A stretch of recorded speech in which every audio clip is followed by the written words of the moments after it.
விசாகம் எப்பொழுது வருகிறது என்பதை பார்த்தால் இந்த 2026 மே மாதம் 30ஆம் தேதி சனிக்கிழமை வருது. முருகன் அக்னியில் தோன்றியவர் என்று தெரியும். அக்னியை வைத்து செய்யக்கூடிய எந்த காரியமும் அவருக்கு ஏற்புடையதாக இருக்கிறது. காரிய வெற்றிக்காக அதை இது பண்றது. வைகாசி விசாகன்று பிறந்தவர்கள் எல்லோருமே முருகன் தான் சொல்றத பிரணவ மந்திரத்தையே அப்பா சொன்னவர். காரியம் ஜெயசித்தி உள்ளவர், ரொம்ப வைராக்கியம் பிடிமானம் தான் கரெக்ட் முயலுக்கு 3 காலம் உள்ள வைராக்கியமா இருக்கிறவர். எப்படி இந்த காரியத்தை சக்சஸ் பண்ணணும், எவ்வளவு கஷ்டம் வந்தாலும் அப்படின்னு சொல்றவர். சூரசம்ஹாரம் அதெல்லாம் தெரியும். அப்புறம் யமதர்மர் யாரு? ஒழுக்கத்துக்கு கட்டுப்பட்டவர். ஒரு மனுஷனுக்கு எது முக்கியம்? ஒழுக்கம் விழுப்பம் தரலாம். அந்த ஒழுக்கம் கட்டுப்பட்டவர். கடமை, நம்ம கிட்ட கடமையை செய்யணும் அப்படின்னு நினைக்கிறவர். இதெல்லாம் அந்த ஜாதக ரீதியாக அந்த பலன் உள்ளவங்க இருப்பாங்க. வைகாசி வைகாசியில் விசாகத்தில் பிறப்பாங்க.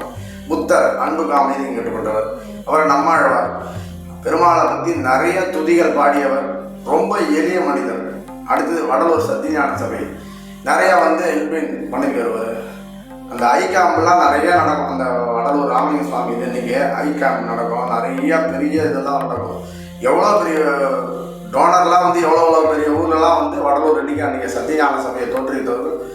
அந்த ராமலிங்க சுவாமி தோற்றுவித்த அந்த சத்தியஞான சபை இன்றைக்கி உலகெங்கும் பரவி இருக்கு.